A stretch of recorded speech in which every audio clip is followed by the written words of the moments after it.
अजित पवार सडेतोड परखडपणे बोलणारे नेते अशी त्यांची ओळख।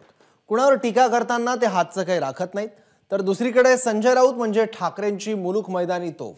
शेलकी भाषा वापरत बोचरी टीका करणे राऊतांची ख्याती। आता याचे दोन्ही नेते एकमेकांसमोर उभे ठाकले, पण तसंच झालंय। या दोघांमधला वाद सोम्या गोम्या म्हणण्यापर्यंत पोहोचलाय।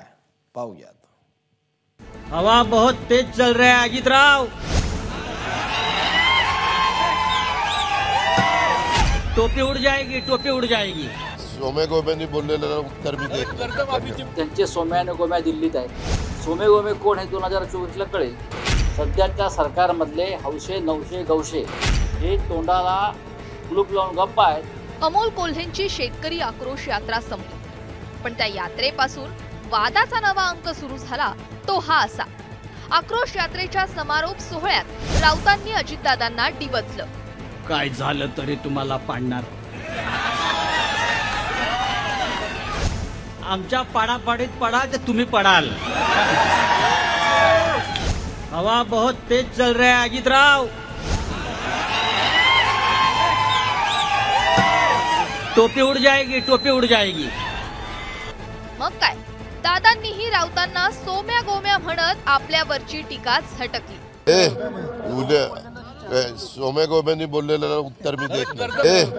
उद्या सोम्या गोम्यांनी बोललेलं उत्तर मी देत नाही।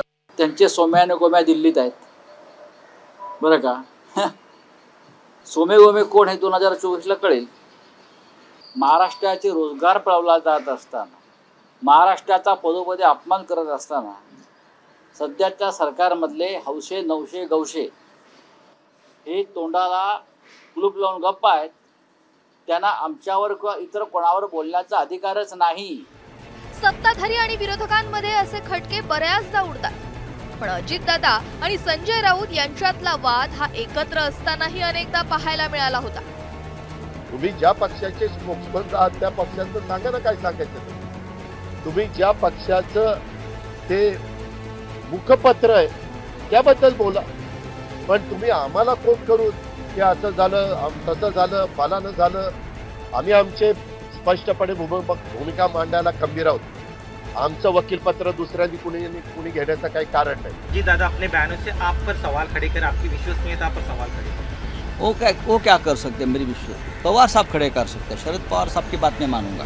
महाविकास आघाडीचा एक नेता भर पत्रकार परिषदेत थुंकतो कुणाचं नाव घेणं की योग्य आहे, काय वाटतं? याबद्दल आपण प्रश्न विचारताय, परंतु मला दुसरी एक बाजू ऐकायला मिळाली की ते म्हणले मला काहीतरी त्रास होत होता आणि म्हणून मी ते तसं केलं, माझा त्याच्या मागचा हेतू तो नव्हता, असंही स्टेटमेंट केलं।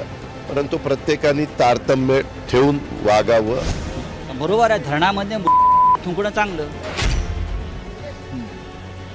असं संयम तर राखला पाहिजे प्रत्येकाने, बरोबर आहे। पण ज्याचं जळतं त्याला कळतं, ज्याचं जळतं त्याला कळतं। आम्ही भोगतो आहोत आणि आम्ही भोगून सुद्धा जमिनीवर उभे आहोत, इकडे तिकडे पळालो नाही। सांगितल्यानंतरही संजय राऊत सल्ले देत आहेत, तुमची बाजू मांडतात, तुमच्या पक्ष वगैरे चालूच आहे। कोण संजय राऊत? शिवसेनेचे प्रवक्ते खासदार नाही, मी कुणाचं नाव घेतलेलं नव्हतं, कुणाच्या अंगाला का लागावं। दादा ते संजय राऊत बोलले की कळलं का तुम्हाला?